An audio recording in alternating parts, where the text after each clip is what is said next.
There's a version of happiness nobody sold you. You've probably had it for years and you never had a name for it. It doesn't look like the version everyone's chasing. It's quieter. It doesn't post about itself. Most people are running on a system that was never built for peace. They wake up, check their phone, wait for a like, wait for a win, wait for something to feel good enough to count as a good day. Psychologists have a name for this, the hedonic treadmill. You get the raise, the phone, the applause, and within weeks your brain resets and wants the next hit. Stanford psychiatrist Anna Limbeck, who studies dopamine and behavior, found that the more we chase intensity, the higher the baseline we need just to feel normal. That's not happiness. That's a treadmill with better lighting. But here's where it gets interesting. Some people never got fully on that treadmill. And it's not because they're lazy or unambitious or missing something. It's because without ever studying it, they built a different system. Here are 7 things you probably already do that most people spend their whole lives trying to learn. 1. You stop needing today to go a certain way. People call that low expectations. Sometimes they say it like an insult, and they're not entirely wrong that you've let go of something most people are still gripping. Psychologist Julian Rotter called this an internal locus of control. You focus on what you can actually direct, not what happens to you. That's not resignation. That's you refusing to hand your day over to things you never controlled in the first place. 2. You built silence into your life instead of filling every gap with noise. People find that unsettling. A quiet car, a quiet room, no podcast running just to have sound.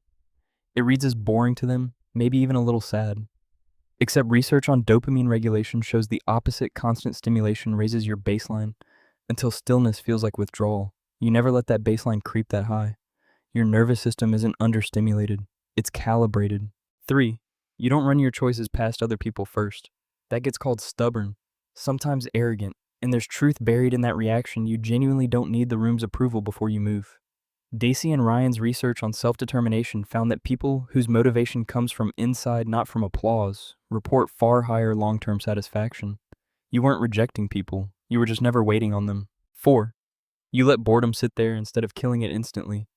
That looks like wasted time to people who fill every minute. It isn't. One man noticed this about himself on a long drive with no music, no calls, just road. His wife asked if he was okay since he'd gone quiet for an hour. He said 4 words, "I'm just thinking." Researchers Rachel and Stephen Kaplan at the University of Michigan found that unstructured low-stimulation time is exactly when the brain repairs its own attention. You weren't zoning out, you were recovering. 5. You measure your day by what you put in, not what came out. People who chase results call that settling. It's the opposite. Stanford's research on process-focused thinking found that people who track effort instead of outcome stay steadier through failure because their sense of worth was never tied to something they couldn't fully control anyway. Here's the question worth sitting with. Are you actually content, or have you just gotten very good at telling yourself you don't need more? Those can look identical from the outside. Only you know which one is true for you. 6. You stop checking where you're supposed to be by now. Not because you gave up, because you noticed the comparison never ends.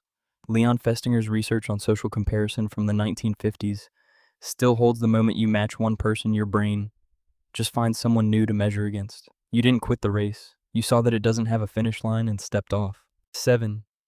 You made peace with being misunderstood. If you're a man, this one hits different. You're expected to look like you're winning loudly, visibly, or people assume something's wrong. Nobody applauds the version of doing fine that doesn't perform itself. Harvard's decades-long study of adult development, led by Robert Waldinger, found that what actually predicts a good life isn't how many people understand you. It's the depth of the few connections you keep. You were never behind. You were just building something that doesn't show up on anyone else's scoreboard. If someone in your life looks calm, and people keep mistaking that for having it easy, send them this.